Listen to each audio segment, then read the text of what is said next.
কল্যাণী নিরপরাধম ইত্যর্থ। যদি এর কোনো অন্যায় থাকতো তুমি ওকে মারতে। তুমি বলো বাচ্চা মেয়েটার কি অন্যায়, কি দোষ করেছে যার জন্য তুমি ওকে মারবে? দেখো ও কল্যাণী, অত্যন্ত স্নিগ্ধ স্বভাবের, আর তুমি তুমি দীনবৎসল, তোমার মতো দয়ালু কেউ নাই। কংসকে বলছেন বসুদেব তোমার মতো দয়ালু কেউ নাই।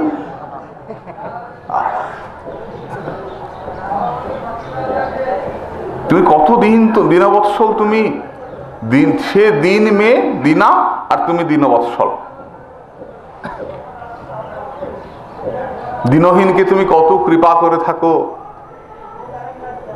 কিরকম কৃপা করো? বুদ্ধিমান তো বসুদেব। কিরকম কৃপা করো? তুমি কত লোককে দান ধ্যান করো। কিরকম দান করো? দীনবৎসল ইতি শ্লেষেন দীনং মৃতপ্রায় বৎসমেব লাতি বিপ্রভ্য দদাতি। কিরকম তুমি দান করো? যে গরু বাছুরগুলো মরে যাবে আর বাঁচবে না, সে বাছুরগুলোকে নিয়ে ব্রাহ্মণদের দান করে দাও। অত্যন্ত দাতা তুমি। আর কি করো? চক্রবর্তীবাদ বললেন দীনাদপি দরিদ্রাদপি বৎসমপি রাজকরত্বেন লাসি গৃহাসিত্যর্থ। যদি কেউ তোমার কর দিতে পারে না, যে সে যত দরিদ্রই হোক না কেন, তার গরু বাছুরটা পর্যন্ত তুমি কেড়ে নিয়ে আসো। দীন ব্যক্তির ঘরে তুমি গরুটাও রাখতে দাও না যদি সে কর দিতে না পারে। বৎসমপি রাজকরত্বেন লাসি, কর হিসাবে ওই বাছুরগুলোকে ধরে নিয়ে আসো। এটা তো মুখে প্রকাশ করা যাবে না, এটা অন্তরের কথা। আর মুখে অসুর তো অসুরকে খুব শান্ত করছেন। কেন এত স্তোক বাক্য বলার কি দরকার? তদপি নিবৃত্তং তমত্তুগ্রং স্তুতিভি ইতি ন্যায়ন পুনঃসমাহয়সেতি। এটা ন্যায় আছে, এটা নীতিবাক্য আছে যে অতি উগ্র ব্যক্তিকে উগ্রতা দিয়ে ঠান্ডা করা যায় না। অতি উগ্র ব্যক্তিকে ঠান্ডা করতে হলে খুব শান্ত মিষ্টি মিষ্টি কথা বলে স্তুতির দ্বারা ঠান্ডা করতে হয়। তো বুদ্ধিমান বসুদেব তিনি খুব স্তুতি করে উগ্র ব্যক্তিকে ঠান্ডা করছেন। ঠান্ডা হও বাবা, মেরো না, মেরো না। এই সামনীতি প্রয়োগ করছেন। অসুরের কাছে আবার সামনীতি কি? দৈত্য, তার কাছে আবার সামনীতি কি? শ্রী শুক উবাচ। সুখদেব বলছেন যে হ্যাঁ পরীক্ষিত, তোমার মনে যে প্রশ্ন হচ্ছে যে একটা অসুরের কাছে আবার সামনীতি মিষ্টি মিষ্টি কথা সব ভিজবে না। হ্যাঁ, সামনীতির প্রয়োগ হবে না হে কুরুবংশধর পরীক্ষিত। না নবর্তত কৌরব্যা পুরুষাদানের অনুব্রত। আমি জানি, বসুদেবও জানেন যে এই সামনীতি, এই মিষ্টি মিষ্টি কথা বলে কংসকে শান্ত করা যাবে না। কারণ সে অল্পক্ষণ ভালো কথা শুনছে আর বেশিক্ষণই ওই অসুরদের কথা শুনে চলে। দিনের বেশিটা সময়ে সে কি করে? সে অসুরদের কথা শোনে। সেই দারুণ দারুণ যে সমস্ত দৈর্বধ্যমানপি দারুণা, অসম্ভব হিংসা প্রকৃতিযুক্ত যে অসুরেরা, সেই অসুরদের সঙ্গ করে। সঙ্গ কি মিথ্যা হয়? সৎ সঙ্গে স্বর্গবাস, অসৎ সঙ্গে সর্বনাশ। অসতের কাছে থাকলে অসৎ প্রবৃত্তি আসবেই, আসবেই। বলে আমি তো বেশিক্ষণ নাই, অল্প অল্প তো থাকতেই হয়। তার মনোবৃত্তিটা আমার মধ্যে আসবে? আসবে। কিভাবে আসবে? আলাপাত গাত্র সংস্পর্শাৎ নিঃশ্বাসাৎ সহভোজনাৎ সঞ্চরন্তিহ পাপানি তৈলবিন্দু বিভাম্বসী।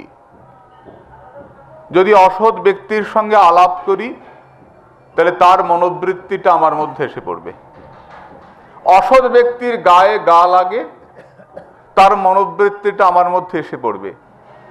অসৎ ব্যক্তির নিঃশ্বাস শরীরে পড়ে, তার মনোবৃত্তি আমার সঙ্গে এসে পড়বে। অসৎ ব্যক্তির সঙ্গে একসঙ্গে ভোজন করি, তাহলে তার মনোবৃত্তি আমার মধ্যে এসে পড়বে। বলে একদিন খেলে কি হয়, একদিন চললে কি হয়? সঞ্চরন্তিহ পাপানি তৈলবিন্দু বিভাম্বসী। এক গামলা জলের মধ্যে এক ফোঁটা তেল ফেললে যেমন তেলটা সঙ্গে সঙ্গে পুরো গামলার জলটাকে ছেয়ে ফেলে, মুহূর্তের মধ্যে পুরো গামলার জলের মধ্যে ছড়িয়ে যায় তেলটা, এক ফোঁটা তেল, তেমনি ওই অল্প কুমনোবৃত্তি কুসঙ্গ তোমার মনের মধ্যে প্রবেশ করে মুহূর্তের মধ্যে তোমার মনটাকে আচ্ছন্ন করে ফেলবে। তাই এত সাবধানতার প্রয়োজন। তাই এত সদাচার, এত সাবধানতা, এত সৎসঙ্গ। বারবার বলছেন ভজ সাধু সমাগমম, সাধু সঙ্গ করো, সৎসঙ্গ করো। সাধু সঙ্গ যেমন তোমাকে অগ্রসর করে নিয়ে যাবে, অসৎ সঙ্গ তেমনি তোমাকে পিছিয়ে নিয়ে যাবে, পেছন দিকে টেনে নিয়ে যাবে। আর একবার যদি পাপ করতে আরম্ভ করি তাহলে ওই একটা পাপকে ঢাকবার জন্য আরেকটা পাপ, তার জন্য আরেকটা পাপ, তার জন্য আরেকটা পাপ, ওই পাপের মধ্যেই ডুবে যাব। তেমনি সৎসঙ্গ করতে আরম্ভ করলে মনের মধ্যে যদি লোভ হয় তাহলে সৎসঙ্গের দিকে এগিয়ে যাব, আর আমাকে পেছোতে হবে না। তাই সঙ্গের ওপর বড় জোর দিলেন যে কংস তুমি তো আমার কথা শুনবে না, মনে মনে ভাবছেন, কারণ তুমি তো দিনরাত অসৎ সঙ্গ করো। তবে একটা কথা, যে অসৎ সঙ্গে যদি কোনো কারণে থাকতেই হয়, বলে একসঙ্গে চাকরি করি, বেছে বেছে তো আর চাকরি করা যায় না। একসঙ্গে ব্যবসা করি, বেছে বেছে তো আর ব্যবসা করা যায় না। পাশে একটা বৈষ্ণবকে এনে বসালাম যে আপনি ব্যবসা করুন আমার পাশে বসে, তা তো হয় না। পরপর ব্যবসা এটা বসছে, তো সঙ্গ করতে হয়। তো তাহলে কি সব ছেড়ে ছেড়ে ঘরে বসে থাকতে হবে?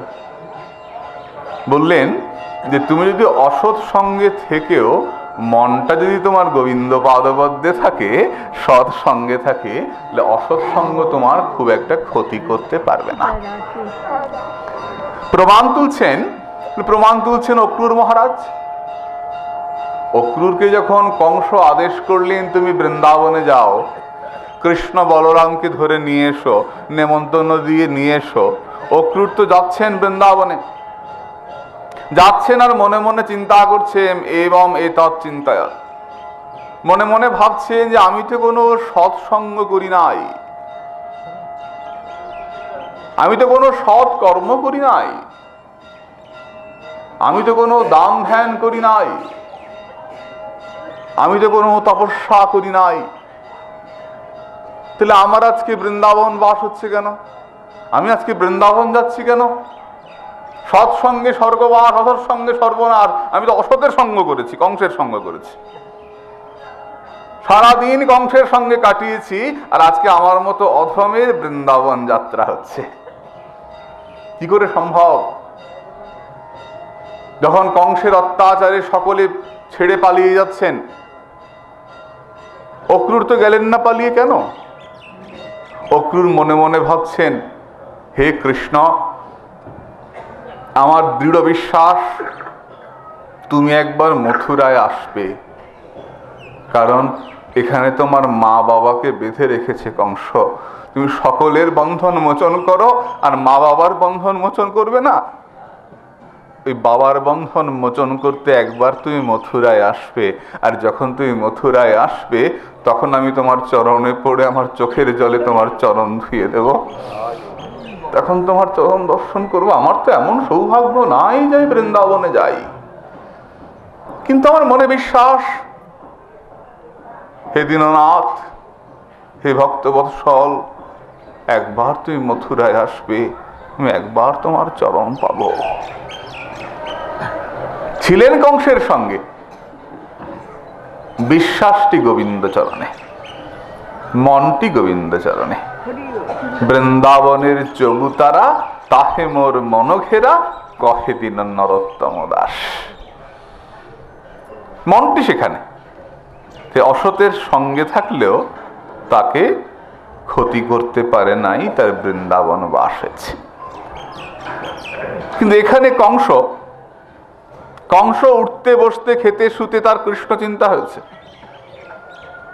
যেন অষ্টঙ্গর এসে যাচ্ছে, তার হয়েছে চিন্তা। একটা শব্দ হলেই চমকে উঠছেন, এই রে কৃষ্ণ এলো, এই রে কৃষ্ণ এলো।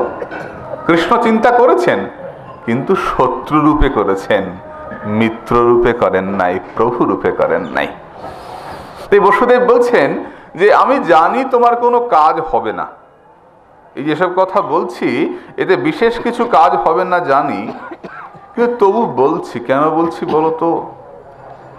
শুকদেব বলছেন যে বসুদেব কেন বলছেন, নির্বন্ধং তস্যতং জ্ঞাত্তা বিচিন্তা আনকদুন্ধবি প্রাপ্তং কালং প্রতি বৌড়ু মিদং তত্রান্যপদ্যত। বসুদেব মনে মনে ভাবছেন, আমার তো এত বড় অমঙ্গল হতে পারে না, কারণ আমার জন্মের সময় দেবতারা আনন্দধ্বনি করেছিলেন, আনকদুন্ধবি, আনন্দধ্বনি হয়েছিল। বসুদেব চিন্তা করছেন, তাহলে এখন আমাকে কি করতে হবে? আমাকে এখন বুদ্ধি করে কথা কইতে হবে, বুদ্ধি করে কথা কইতে হবে। আমাকে এখন সময় নষ্ট করতে হবে, কালক্ষেপ করতে হবে। একটা না একটা উপায় বেরোবেই। ও দেবকীকে মারতে পারবে না, আমাকে বুদ্ধি করে প্রাপ্তং কালং প্রতি বৌড় মিদং তত্রান্যপদ্যত। তিনি উপায় স্থির করছেন যে আমাকে কালহরণ করতে হবে। কারণ একটা ক্ষুধার্ত সিংহ, একটা সিংহ আক্রমণ করতে আসছে, তখন যদি আমি সিংহকে বলি যে সিংহ তুমি খুব ভালো লোক, তুমি খুব শান্ত, তোমার মতো লোক হয় না, কি সুন্দর তোমার কেশর, কি সুন্দর তোমাকে দেখতে, সিংহ শুনবে? বলে আগে খেয়ে নি তারপরে শুনছি আমার কেমন দেখতে, তার আগে খাই। সিংহ তো শুনবে না। ক্ষুধার্ত সিংহের সামনে, ক্ষুধার্ত পশুর সামনে যখন সে আক্রমণে উদ্যত, তখন তার সামনে মিষ্টি কথায় কাজ হয় না, বুদ্ধি করতে হয়। নীতিবাক্যে বলছেন, বুদ্ধির যস্য বলং তস্য নির্বুদ্ধেষু কুতো বলম পার্শ্ব সিংহ মদনমত্ত শশকেন নিপাতিত। ক্ষুধার্ত সিংহের সামনে মিষ্টি কথা স্তোক বাক্য বলে কাজ হয় না, বুদ্ধি করতে হয়। বলে কিরকম? জাগতিক একটা দৃষ্টান্ত দিচ্ছেন যে পার্শ্ব সিংহ মদনমত্ত শশকেন নিপতিত। এক বনের এক সিংহ সাংঘাতিক, ছোটবেলায় শুনেছিলাম ঠাকুমার কাছে, সাংঘাতিক বলশালী। সে বলে দিল যে আমি সবাইকে গিয়ে ধরে ধরে খেতে পারবো না, ওই বনের একজন করে পশু আমার কাছে আসবে, আমি এখানে বসে বসে খাবো। সবারই একবার করে পালা পড়ে। শেষমেশ পালা পড়েছে এক বৃদ্ধ শশকের। সে খরগোশ তো আস্তে আস্তে যাচ্ছে, ভাবছে মরে তো যাবই, সিংহের সামনে পড়ে সেই বৃদ্ধ আস্তে আস্তে সেই শশক গেছে। সিংহ খুব রাগ করে, ভাই দেরি করে এলি কেন রে? জানিস না আমার কতক্ষণ খিদে পেয়েছে, আমার খাওয়ার টাইম বেরিয়ে গেছে, জানিস না খাবো এখন, কেন দেরি করে? শশক বললে মরে তো যাবই, একটু চেষ্টা করে দেখি। পশুরাজ, আমি তো আসছিলাম, পথের মধ্যে বাধা সৃষ্টি, আরেকটা বড় সিংহ এসছে, ও আমাকে খাবে, তার জন্য আমাকে আটকে রাখছিল। সে কিছুতেই তোমার কথা বললে তোমাকে পাত্তাই দেয় না। বলে সেই নাকি পশুরাজ? তাই কথা দিয়ে এসছি যে তোমার সঙ্গে দেখা করে আমি যাব, তারপর সে আমাকে খাবে। আমি আর আজকে তোমার সেবায় লাগলাম না। কি আমার বাইরে কেউ আছে? আমি সব থেকে বড় মদনমত্ত সিংহ, কোথায় তোর সেই সিংহ? চলো আমার সঙ্গে। নিয়ে গিয়ে একটা কুয়োর পাড়ে দাঁড়িয়ে বসে, ওই ভেতরে রয়েছে, দেখো। মদনমত্ত সিংহ, ভীষণ রাগ তার। সেই সিংহ তাকিয়ে দেখে জলের মধ্যে আরেকটা সিংহ। সত্যি তো, বনের মধ্যে আমি থাকতে আরেকটা সিংহ, এত বড় সাহস, ধরে বলে ধাপ দিয়েছে কুয়োর মধ্যে। শশক বল নিতাই গৌরী বল জয় রাধে, বাড়ি যাই, ঝাঁপ দিয়ে পড়ে গেছে। চেষ্টা করি, দেখা যাক না, যদি মেয়েটাকে বাঁচানো যায়। মনে মনে ভাবছেন বসুদেব, প্রাপ্তং কালং প্রতি বড়ু মিদং তত্ত্বান্য পদ্ধতা, একটু চেষ্টা করি, যদি বাঁচানো যায়।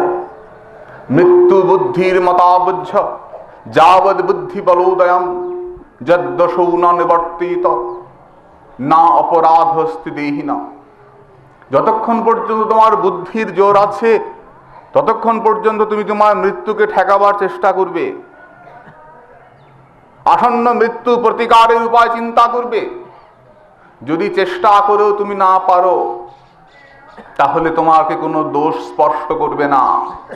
বুদ্ধিমতা যাবৎ বুদ্ধি বলোদয়ং মৃত্যু অপজ্য প্রতিকার্য যদি অসৌ ন নিবর্ততে তর্হি দেহিনা অপরাধ নাস্তি। তুই অনেক চেষ্টা করলে মৃত্যুকে আটকাতে, পারলে না, তাহলে তোমার কোনো অপরাধ হবে না, তোমার কোনো উপেক্ষা দোষ হবে না। কারণ দেহিনা ইতি দেহতন্ত্রস্য তত্র অত্র আসক্তি। যারা পারে না চেষ্টা করেও অশক্ত হয়ে পড়ে তাদের ক্ষেত্রে কোনো দোষ হয় না। কিন্তু তুমি কোনো চেষ্টা করলে না, তা তো হবে না, তোমাকে চেষ্টা করতে হবে। চেষ্টা করতে হলে মিথ্যা কথা বলতে হবে। বসুদেব কত রকম করে স্তুতি বাক্য করছেন, চাটু বাক্য প্রয়োগ করছেন, তো এরকম করে চেষ্টা করে মৃত্যুকে ঠেকাতে হবে, নিজেকে বাঁচাতে হবে। বললেন যাহা মঙ্গল তাহাই সত্য, যাহা সত্য তাহাই মঙ্গল। যদি একটু মিথ্যা বললে কোনো মঙ্গল সাধিত হয় জগতের, জীবের কোনো মঙ্গল হয়, তো মিথ্যাটাই সেখানে সত্য। কিরকম মহাপ্রভুর চরিত্র আলোচনা করলে আমরা দেখি, শ্রীমন মহাপ্রভু যখন বৃন্দাবনে এলেন, অক্রুর ঘাটে বসে আছেন। বসে থাকতে থাকতে তার মনে হচ্ছে যে এই অক্রুর ঘাটে তো অক্রুর জলে ডুবে তিনি গোবিন্দ দর্শন পেয়েছিলেন, এই তো সেই জায়গা, আমি যদি ঝাঁপ দিই তাহলে আমিও তো দর্শন পাবো। তে তীব্র বিরহে শ্রীমান মহাপ্রভু সেই জলের মধ্যে ঝাঁপ দিলেন। ঝাঁপ দিয়া পড়িল প্রভু জলের উপর, ঝাঁপ দিয়ে পড়েছেন, পড়ে জলের নিচে রয়েছে, ডুবে গেছে। বলভদ্র ভট্টাচার্য ছুটতে ছুটতে এসে মহাপ্রভুকে জলের ভিতর থেকে তুললেন। প্রভু করো কি, করো কি? এত তীব্র বিরহ, এত কৃষ্ণ বিরহ, উন্মাদ অবস্থা মহাপ্রভুর। ভট্টাচার্য মহাশয় চিন্তা করলেন যে প্রভুকে আর বৃন্দাবনে রাখা যাবে না, এখানে প্রভুর নিরাপত্তা নিয়ে একটুখানি আশঙ্কা দেখা দিচ্ছে, প্রভুকে রাখা যাবে না, প্রভুকে এখান থেকে নিয়ে চলে যেতে হবে। সামনেই মাঘ মাস, শুভ সময়, তীর্থমূর্ধন্য প্রয়াগে স্নান করবার সময়। মাঘ মাসে যদি প্রয়াগ তীর্থে কেউ স্নান করেন তাহলে অত্যন্ত পুণ্য লাভ হয়। এক মাস ওখানে স্নান করতে পারলে খুব ভালো। ভট্টাচার্য গিয়ে বললেন, প্রভু তুমি এখান থেকে চলো, এখানে আর থাকতে পারছি না, এত লোক আসে তোমাকে দেখা করতে, তোমাকে নেমন্তন্ন দিতে, তোমাকে পায় না আর আমার মাথা খায়, আমি আর এত লোককে সামলাতে পারছি না, বড় অশান্তির সৃষ্টি হচ্ছে। প্রভু তুমি এখান থেকে চলো, চলো বৃন্দাবন থেকে চলে যাই। যেই প্রভু শুনলেন বৃন্দাবন থেকে চলে যাব, মনটা একদম আটকে উঠেছে। আহা, বৃন্দাবন ছেড়ে যাব? কিন্তু ভক্ত বলছেন তো, ভগবান ভক্তকে দুঃখ দেবেন না, বলছেন তুমি বলছো তো বেশ, তোমার যদি ইচ্ছা হয় চলো। তা কিভাবে যাব? বলে প্রভু জলপথে চলো। এরকম আলোচনা হচ্ছে। প্রভু সম্মত হলেন, প্রয়াগ তীর্থের পথে চলেছেন। বৃন্দাবন ছেড়ে সঙ্গে 4 জন, বলভদ্র ভট্টাচার্য, তার সঙ্গী একজন ভক্ত, আর রাজপুত কৃষ্ণদাস, একজন মাথুর ব্রাহ্মণ। এই 4 জন চলেছেন। চলতে চলতে পথে শ্রান্ত ক্লান্ত বসেছেন গাছের তলায়। সুন্দর বাতাস বইছে, ভক্তেরাও বসেছেন, প্রভুও বসেছেন। এমন সময় প্রভু তাকিয়ে দেখলেন যে দূরে কতগুলো গরু চড়ছে, আর একটা রাখাল ছেলে বাঁশি বাজাচ্ছে। যেই মাত্র প্রভু তাকিয়ে দেখলেন রাখাল ছেলে বাঁশি বাজাচ্ছে, প্রভুর কৃষ্ণ স্মৃতি জাগরিত হলো। প্রভু ডুব দিয়ে দিলেন অন্তর্দশায়। সেই ভাবনা মনের মধ্যে যাচ্ছে, ঢেউ এসে গেল, কৃষ্ণ স্ফূর্তি হচ্ছে। প্রভু মাটিতে পড়ে আছেন, মুখ দিয়ে ফেনা বেরোচ্ছে,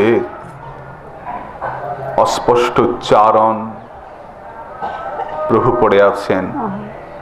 ভক্তরা একটু দূরে দাঁড়িয়ে কীর্তন করছেন, প্রভু পড়ে আছেন। ঠিক এই সময় 10 জন ম্লেচ্ছ পাঠান, ম্লেচ্ছ, তারা সেখান দিয়ে যাচ্ছে। ম্লেচ্ছ কাকে বলে? গোমাংস খাদকৌজস্তু বহুধা বিরুদ্ধ ভাষিনা সর্বাচার বিহীনন্ত ম্লেচ্ছ ইত্যবিধীয়তে। গোমাংসভোজী যারা, যারা শাস্ত্র বিরুদ্ধ কথা বলেন এবং যাদের কোনো সদাচার নাই, তাদেরকে ম্লেচ্ছ বলা হয়। যারা কোনো সদাচার মানেন না, তাদেরকে ম্লেচ্ছ বলা হয়। 10 জন যাচ্ছেন, তার মধ্যে একজন রাজপুত্র রয়েছেন, একজন পীর রয়েছেন, কালো পোশাক পরা।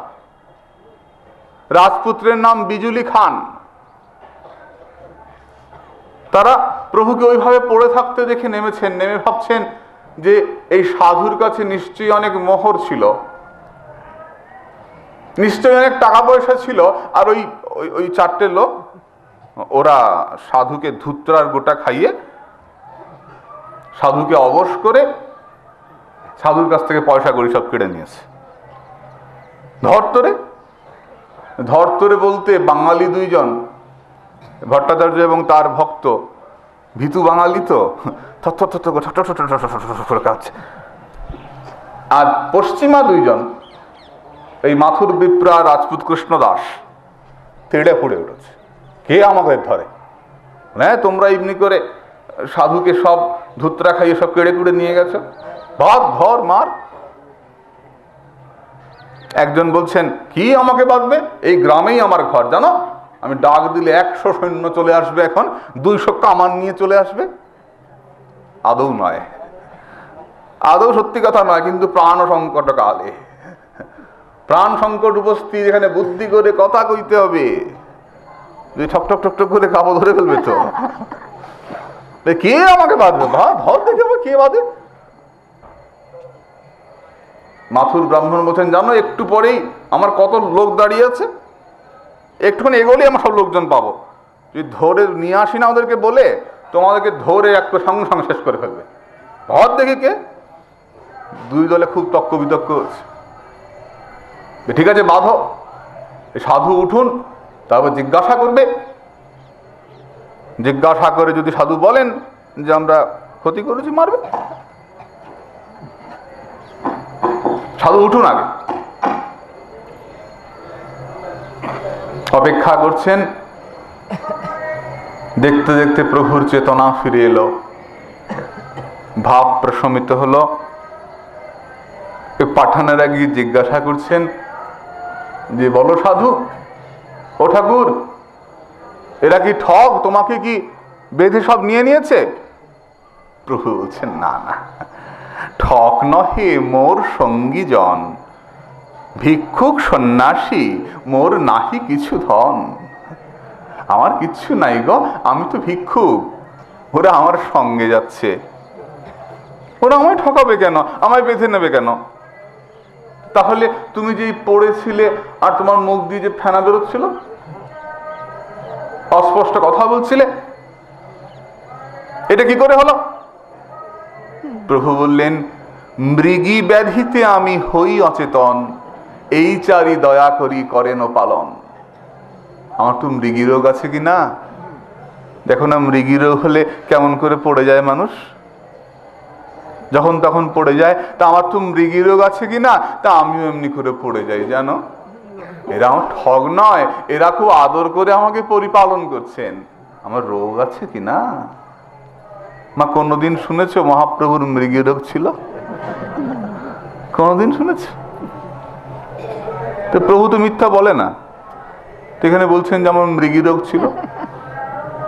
মৃগ ব্যাধিতে আমি হই অচেতন। স্বয়ং প্রভু তুমি যদি বলো তা আমরা বলতে দোষ কোথায়? মহাজন বললেন, প্রভুর সত্যি মৃগী রোগ ছিল, তোমরা জানো না, আমরা জানি। মৃগ শব্দের অর্থ কি? যে পুরুষ তার প্রিয়তমা নারীকে খুঁজে বেড়াচ্ছে। আর মৃগী শব্দের অর্থ, স্ত্রীলিঙ্গে মৃগী করলে কি হয়? যে রমণী তার প্রিয়তমকে খুঁজে বেড়াচ্ছে। রাধা ভাব সুবলিত তনু আমার গৌর কিশোরী, রাধা ভাবে আলিঙ্গিত তনু আমার গৌর কিশোরী দিন রাত কৃষ্ণ কৃষ্ণ বলে খুঁজে বেড়াচ্ছেন। কাহা যাং কাহা পাং ব্রজেন্দ্র নন্দন, কাহা মোর প্রাণনাথ মুরলী বদন, একবার দেখাও, একবার দেখাও। সুতীব্র কৃষ্ণ বিরহ, একবার দেখাও। দেখা না পেলে বুক ফেটে যায়, ব্রজেন্দ্র নন্দন বিনা আবার ফাটে মোর বুক, একবার দেখাও।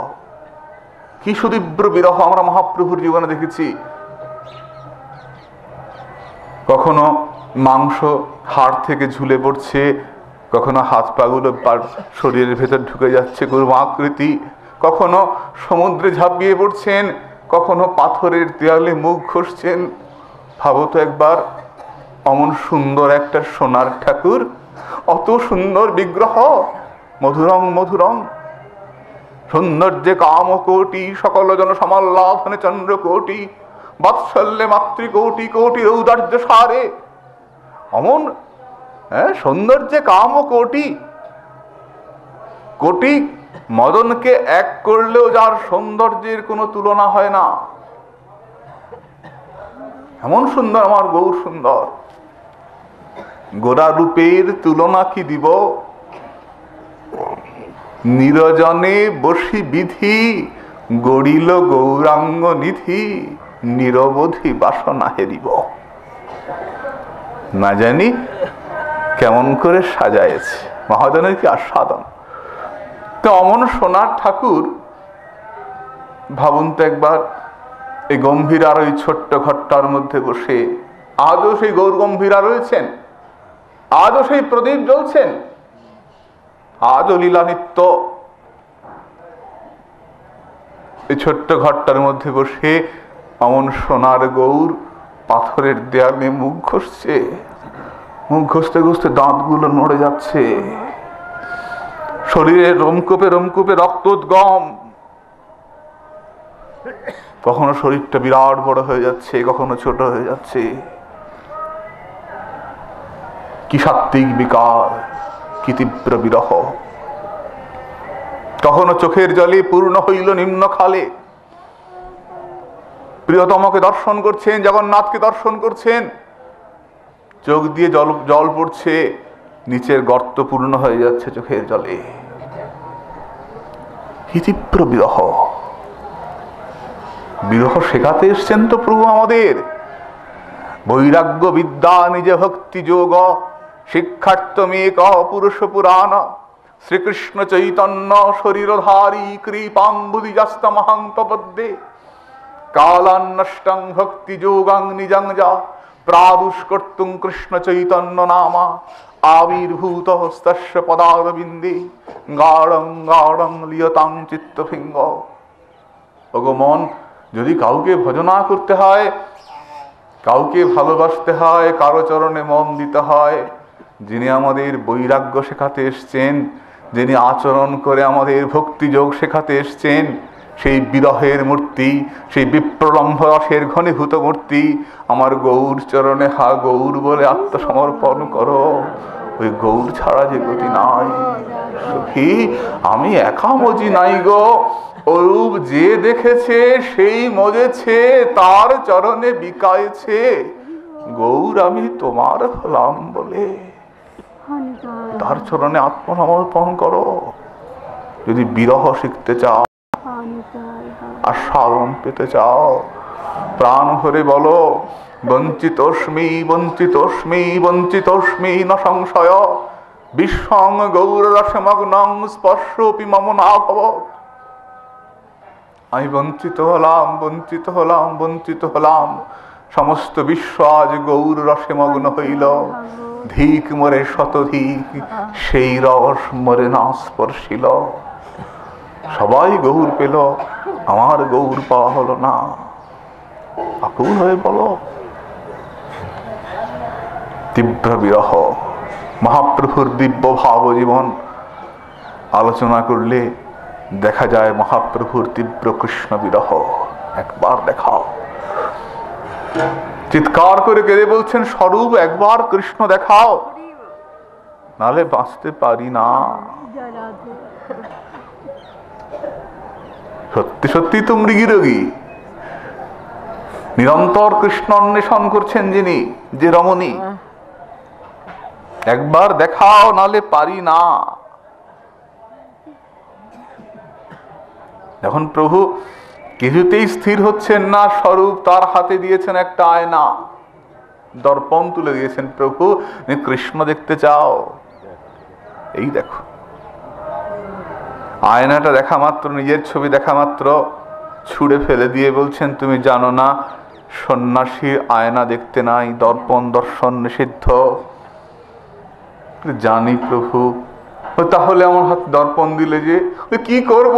তুমি যে কৃষ্ণ না দেখে স্থির হতেই পারছো না, আমরা যাকে সাক্ষাৎ কৃষ্ণ বলে মনে করি তাকে দেখিয়ে দিলাম তোমাকে আয়নার মধ্যে। তুমি নিজেকে কি ভাবো জানি না, আমরা তোমাকে প্রণাম করি। নৌমি কৃষ্ণ স্বরূপম, নন্দসুত বলি যারে ভাগবতে পাই, সেই কৃষ্ণ অবতীর্ণ চৈতন্য গোসাই।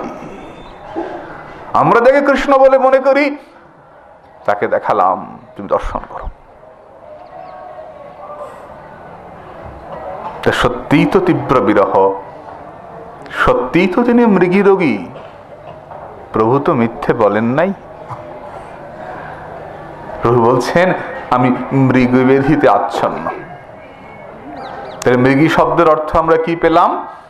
যে রমণী তার প্রিয়তমকে অন্বেষণ করে বেড়ায়, খুঁজে বেড়ায়, তাকে মৃগী বলে। আমার গৌর কিশোরী, হ্যাঁ, রাধা হবে ভাবিত আমার গৌর কিশোরী নিরন্তর কৃষ্ণ কৃষ্ণ বলে বেড়াচ্ছেন, যেদিকে যাচ্ছেন কৃষ্ণ কৃষ্ণ বলে বেড়াচ্ছেন। সত্যি তিনি মৃগী রোগী। প্রভু এই কথাটা বললেন কেন ওখানে? যদি না বলতেন তাহলে পাঠানরা অত্যাচার করতে পারত।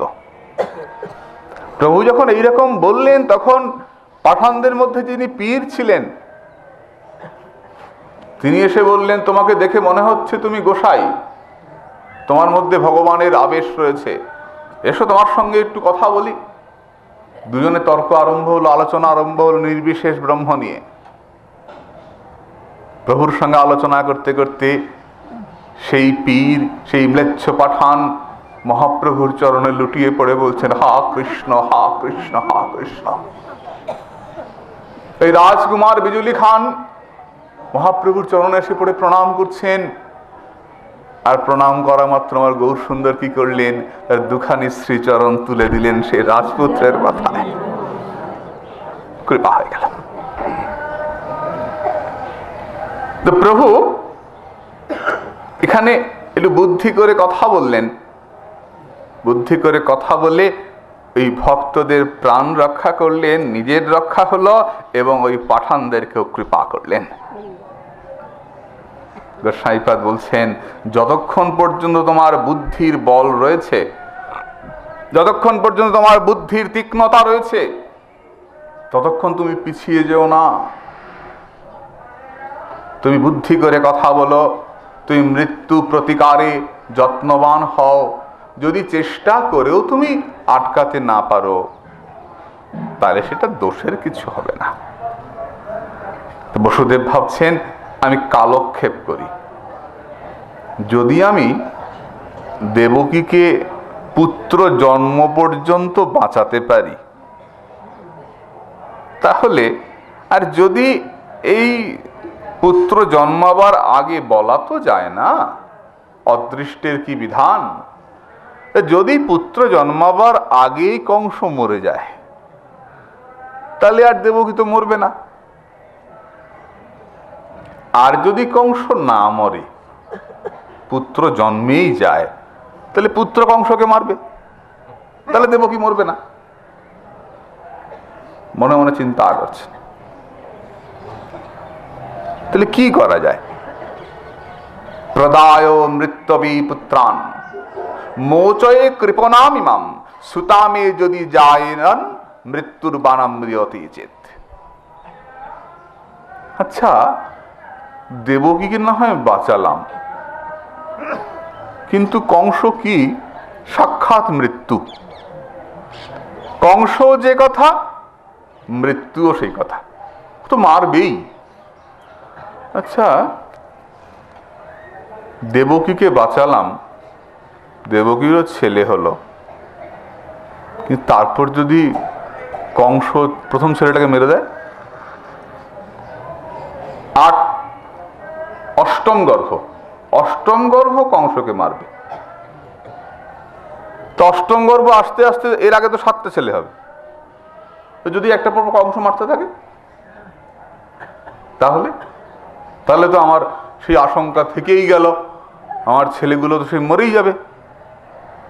পর মুহূর্তে মনে হচ্ছে না, এটাও তো হতে পারে যে 1 থেকে গুনলে 8 নম্বরটা হচ্ছে 8, আর যদি উল্টো গুনি তাহলে 1 নম্বরটা 8।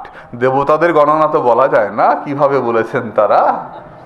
হতে পারে বিপদ দেখে, দেবকীর মৃত্যু আসন্ন দেখে দেবতারা একটু ছল চাতুরি করে ওই অষ্টম গর্ভকে প্রথম গর্ভে পাঠিয়ে দিলেন, আর ওই জন্মেই কংসকে মেরে দিল, তাহলে তো দেবকী মরবে না। তাই এই বুদ্ধি করে তার হাত থেকে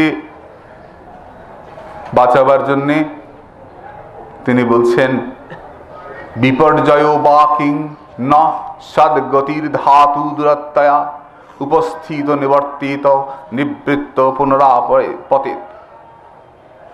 যে একে আমি প্রতিজ্ঞা করি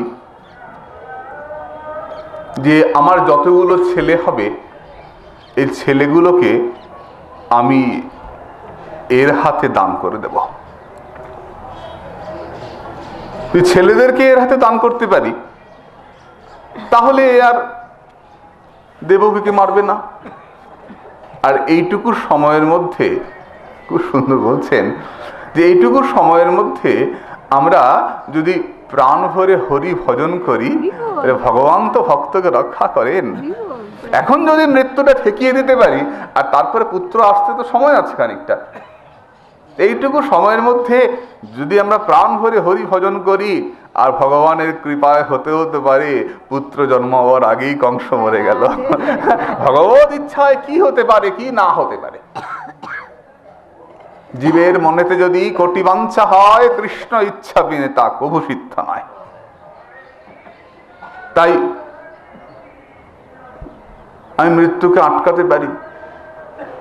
প্রশ্ন করছেন, মৃত্যুকে কি উপস্থিত মৃত্যুকে কি আটকানো যায়? মৃত্যু সামনে উপস্থিত, আটকানো যায়? বিপর্যয়পি সম্ভবে দিত্যর্থ যত উপস্থিত মৃত্যু। মৃত্যু উপস্থিত হয়ে গেলে, সামনে এসে গেছে, সেটাকে নিবর্ততে কি করে করা যায়? বলে করা যায়। কিরকম? শ্রী মার্কণ্ডেয় অজামিল সত্যব্রতাদীনাং নিবর্ততে। কেন? অজামিলের তো মৃত্যু এসছিল, অজামিল কি আটকার নাই? অজামিলের মৃত্যু কি আটকে যায় নাই? ব্রাহ্মণ সন্তান ওই অসৎ সঙ্গ করে সেই মেয়েটাকে বিয়ে করলেন, বারবনিতাকে, সেই ঘরে সন্তান হলো, ছোট ছেলের নাম হলো নারায়ণ, তাও নিজে রাখেন নাই, সাধুরা রেখে গিয়েছিলেন, তাই তো মা? কি কাণ্ড দেখো, ভগবানের ভজন অজামিল ইচ্ছে করেও করেন নাই। যাওয়ার সময় 3 জন মৃত্যুদূত এসে হাজির, যমদূত, আর তাদেরকে দেখে অজামিল ভয় পেয়ে বলে উঠলেন নারায়ণ। অবশ্যই নাম উচ্চারিত হইল সর্বপাপ ধ্বংস করে। অবশ্যই বলে উঠলেন নারায়ণ। ছোট ছেলেকে ডেকে উঠলেন, ভগবানকে ডাকেন নাই? 4টে অক্ষর নারায়ণ, 4টে অক্ষর উচ্চারণের সঙ্গে সঙ্গে 4 জন বিষ্ণুদূত এসে হাজির হয়ে গেলেন। আরো বেশি ডাকলে আরো বেশি বিষ্ণুদূত হয়তো আসতেন। 4টে অক্ষর, 4 জন বিষ্ণুদূত। যমদূতে বিষ্ণুদূতে কি লড়াই তোমরা তো সব জানো, দারুণ লড়াই। যমদূতেরা বলে নিয়েই যাব বেটা পাপী, বিষ্ণুদূতেরা বলে পাপ করেছে তো কি হয়েছে, গোবিন্দ নাম তো করেছে, গোবিন্দ নাম তো করেছে। বলে গোবিন্দ নাম করে নাই, ছেলেকে ডেকেছে। বলে হোক, শ্রদ্ধয়া হিলয়া বা ভৃগুবরণ মাত্রং তারয়েত কৃষ্ণ নাম। ভগবানের নাম তো করেছে। কি কাণ্ড! জানতাম যমরাজ ধর্মরাজ, জানতাম তিনি অধর্ম করেন না, তিনি অধর্ম করছেন। এই তোমাদেরকে দিয়ে এই ব্রাহ্মণকে বেঁধে নিয়ে যাচ্ছেন। 2 দলে অনেক কথা যমদূতেরা বন্ধন মোচন করে দিলেন। অজামিলের মৃত্যু তখনকার মতো আটকালো। অজামিল প্রাণ ভরে হরি ভজন করলেন এবং ভজনের শেষে তিনি যথাস্থানে গমন করলেন। বসুদেব মনে মনে ভাবছেন যে আটকে ছিল তো, কাজে আমি যদি এখন চেষ্টা করে আটকাতে পারি আর তারপরে হরি ভজন করতে পারি, হরির কৃপা হলে মৃত্যু নাও হতে পারে। হ্যাঁ, সেটা ভালোই বলছো, কিন্তু কংস তো থেকেই যাবে, সেটাও অত্যাচার চালিয়েই যাবে। তুমি না মৃত্যু এখনকার মতো আটকালে, আরো একটু আটকালে, আর একটু আটকালে, কংস সে তো বারবার আক্রমণ করবে, বারবার আক্রমণ করবে। কংসের কি হবে? কংসের মৃত্যু কবে হবে? গোস্বামীপাদ বললেন, যেমন ভগবানের কৃপায় মৃত্যু এসেও ফিরে যায়, মৃত্যু এসেও আটকে যায়, তেমনি ভগবানের ইচ্ছা হলে মৃত্যু চলে গিয়েও আবার ফিরে আসে। দুটোই কিন্তু হয়। হরি ভজনের ফলে যেমন ভবসরাত সত্র মনোভিরামাত, ভাগবত বললেন এই হরি কথা, হরি ভজন ভবরোগের ঔষধ। এই হরি ভজনের ফলে আয়ু বৃদ্ধি হয়, মৃত্যু আটকে যায়। আবার হরি ভজন না করলে মৃত্যু আটকাবার চেষ্টা করলেও মৃত্যু ফিরে এসে মৃত্যু হতে পারে। যেমন হিরণ্যকশিপু প্রভৃতি নাং পুনরাপতিত। যেমন হিরণ্যকশিপু মৃত্যু আটকাবার জন্য কম চেষ্টা করেছিলেন। যার হিরণ্যাক্ষের সঙ্গে লড়াই হলো বরাহ অবতারে, হিরণ্যাক্ষ বধ হলেন, হিরণ্যকশিপু মনে মনে চিন্তা করলেন এত সম্পত্তি খাইব কে, মইরাই যাই। চলে গেলেন তপস্যা করতে, কঠোর তপস্যা। ব্রহ্মা এসছেন, দেবর্ষি নারদ এসছেন, খুঁজে পাচ্ছেন না হিরণ্যকশিপুকে। মন্ত্র শোনা যায়, হিরণ্যকশিপুকে দেখা যায় না, ঢিবি হয়ে গেছে, জঙ্গল হয়ে গেছে শরীরে। দেবর্ষি নারদ ওই বিনার ছড় দিয়ে একটু খোঁচা দিতেই হিরণ্যকশিপু বেরিয়ে এসছে, বাপরে শুধু কঙ্কাল। ব্রহ্মাজি কমণ্ডলু থেকে জল দিয়েছেন, হিরণ্যকশিপু সুন্দর পুরুষ। ব্রহ্মা জিজ্ঞাসা করলেন কি চাও? বলে ঠাকুর অমর বর দাও। বলে কি করে দেব, আমি তো নিজেই অমর নই, তোমায় কি করে অমর বর দেব? হিরণ্যকশিপু বলে যে বুড়াকে এমনি বললে দিবে না, ঘুরিয়ে নিতে হবে। বেশ বর দাও, আমি দিনে মরবো না, রাত্রে মরবো না, তথাস্তু। জলে মরবো না, স্থলে মরবো না, অন্তরিক্ষে মরবো না, তথাস্তু। ঘরে মরবো না, বাইরে মরবো না, তথাস্তু। তোমার সৃষ্ট কোনো প্রাণী আমাকে মারতে পারবে না, তথাস্তু। কোনো অস্ত্রের দ্বারা আমি মরবো না, তথাস্তু। রোগে শোকে মরবো না, তথাস্তু। বাপরে বাপ, হিরণ্যকশিপু বলেই যাচ্ছে আর ব্রহ্মা তথাস্তু তথাস্তু তথাস্তু তথাস্তু। বর চাওয়া শেষ, বর নেওয়া শেষ, বর দেওয়াও শেষ। ফিরে যাচ্ছেন, হিরণ্যকশিপু মনে মনে ভাবছেন আর তো মৃত্যু আমার হবে না, বুড়াকে খুব ঠকিয়েছি, বুড়াকে খুব ঠকিয়েছি। হতে পারে বয়স্ক মানুষ, বয়স্ক ভগবান ব্রহ্মা, খুব ঠকিয়েছি। ব্রহ্মা মনে মনে ভাবছেন ঠকিয়েছ, এমনিতে কি আমি পিতামহ? দাড়িটা কি এমনি সাদা হয়েছে? আমার 4টা মাথা, তোমার 1টা মাথা, আমায় ঠকায় কার সাধ্যি? তুই ঠকিয়েছ আমাকে? কি ঠকিয়েছ? তুমি ঘরে মরবে না, বাইরে মরবে না, দরজার চৌকাটে মরবে। আমিও ফাঁক রেখেছি কথা, দরজার চৌকাটে মরবে। দিনে মরবে না, রাত্রে মরবে না, গোধূলি লগ্নে মরবে। জলে মরবে না, স্থলে মরবে না, অন্তরিক্ষে মরবে না, আরে হাঁটুর উপরে মেরে রেখে মারবে। কোন অস্ত্রের দ্বারা মরবে না, নখ দিয়ে চিরে ফেলবে। আমার সৃষ্ট কোন প্রাণী তোমাকে মারতে পারবে না। বলে ভগবান তো আমার সৃষ্ট নয়, ভগবান তোমায় মারবে, আমি ভগবানের সৃষ্ট। ভগবান তোমাকে এসে হত্যা করে, আমি ফাঁক রেখেছি। হিরণ্যকশিপু ফিরে গেছিলেন বটে, দুর্জয়, অমর হয়ে গিয়েছিলেন, কিন্তু মৃত্যু আটকে ছিল কি? আটকায় নাই। তাহলে আমাদের মৃত্যু হবে কি হবে না, কখন হবে, এটা আমাদের উপর নির্ভর করে না, নির্ভর করে তার উপরে যিনি আমাদের পাঠিয়েছেন। আমরা তো কাঠের পুতুল মাত্র। এই হিরণ্যকশিপুই বলেছেন, এই হিরণ্যাক্ষ যখন বধ হয়েছেন, হিরণ্যাক্ষের স্ত্রীগণ যখন কাঁদছেন, মা যখন কাঁদছেন, হিরণ্যকশিপুই বলছেন তোমরা কার জন্যে কাঁদছো? মৃত্যুর জন্যে? তোমার আত্মীয় মরে গেছে, যে আত্মীয়ের জন্য তুমি কাঁদছো, যে মৃত্যু তোমার আত্মীয়কে নিয়ে গেছে, সেই মৃত্যু তোমাকে নেবার জন্য অপেক্ষা করছে, কেন কাঁদছো?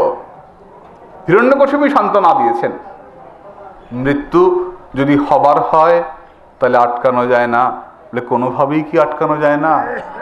একভাবেই আটকানো যায়, হরি ভজনে আয়ু বৃদ্ধি হয়, হরি ভজনে মৃত্যু আটকে যায়। তাই এই সময় কি হচ্ছে, মৃত্যবী পুত্রান প্রদায় কৃপণাম, আমি এই দেবকীকে মোচন করবার জন্যে মে সুতা জায়রণ মৃত্যু বা চেত না ম্রিয়েত বিপর্যয়, আমি আটকাবার জন্যে আমি প্রতিজ্ঞা করি যে তোমার কাছে আমার ছেলেদেরকে দিয়ে দেব। তাহলে ছেলেদেরকে পেলে ও নিশ্চয়ই দেবকীকে মারবে না, আর সেই সুযোগে আমরা হরিভজন করব। দেখো কপালে যদি থাকে তাহলে কাঁচা গাছেও আগুন লাগে। গোস্বামীপাদ বলছেন, অগ্নের যথা দারু বিয়োগ জগয়র দৃষ্টত অন্যান্য নিমিত্তমস্তি এবং হি যন্তরূপী দুর্বিভাব্য শরীর সংযোগ বিয়োগ হেতু।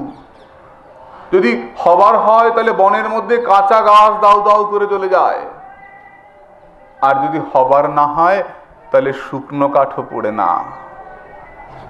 কাজেই ওই বনে যেমন সবুজ গাছ যেমন আগুনে পুড়ে যায়, এর কারণ কি? অদৃষ্ট।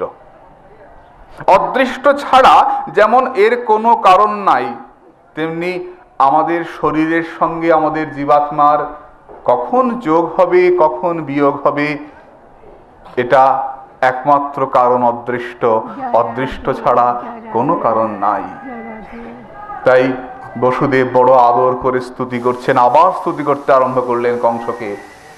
খুব মিষ্টি করে বলছেন, এবং বিমৃশ্যতং পাপং যাবদাত্ম নিদর্শনম পূজয়ামাস বৈ শৌরী বহুমান পুরুষরম প্রসন্ন বদনাম ভোজ নৃশংসং নিরপত্রপম মনসা দুয়মানেন বিহসন্নিতমব্রবীৎ। মুখের মধ্যে খুব হাসি হাসি মুখটা করছেন, মনের মধ্যে তো দুঃখ রাগ সবই হচ্ছে, কিন্তু বাইরে তো প্রকাশ করা যাবে না। এই বিপদকালে মনকে স্থির রাখতে হয়। সমূহ বিপদ সাক্ষাৎ মৃত্যু নৃশংস, নির্লজ্জ কংস সামনে দাঁড়িয়ে আছে, এর সামনে কোন অবস্থাতেই মনের ভেতরের ভাবকে প্রকাশ করা চলবে না। তাই খুব হাসতে হাসতে খুব আদর করে করে কংসকে স্তুতি করতে আরম্ভ করলেন। কংস, আমি বলছি আমার যতগুলো ছেলে হবে, যে ছেলেগুলো তোমাকে ভয় দেখাবে, তাদের থেকে ভয় আছে, সেই ছেলেগুলোকে তোমার হাতে তুলে দেব। কেমন? আমি তোমার হাতে তুলে দেব, তুমি এদেরকে ছেড়ে দাও, দেবকীকে ছেড়ে দাও। ওই অশরীরী বাণী, ওই দৈব বাণীর কথা তুমি বিশ্বাস করে ওকে মারছ, বেশ, তোমার কথাই মেনে নিলাম। তুমি একে মারবে, একটু সুযোগ দাও, এর ছেলেগুলোকে তোমার হাতে তুলে দিই। তুমি ছেলেগুলোকে যদি মারতে পারো তাহলে আর ওকে মারতে হবে না। বসুদেব এমনি করে আবার কথা বলতে আরম্ভ করলেন। মহাপ্রভুর কৃপা হলে এই ভয়মুত্থিতম এর সুন্দর সুন্দর কথা রইলেন, আমরা আগামীকাল সে প্রসঙ্গে আলোচনা করব। নিতাই গৌর সীতানাথ প্রেমানন্দে হরি হরি বল। নিতাই গৌর সীতানাথ প্রেমানন্দে হরি হরি বল।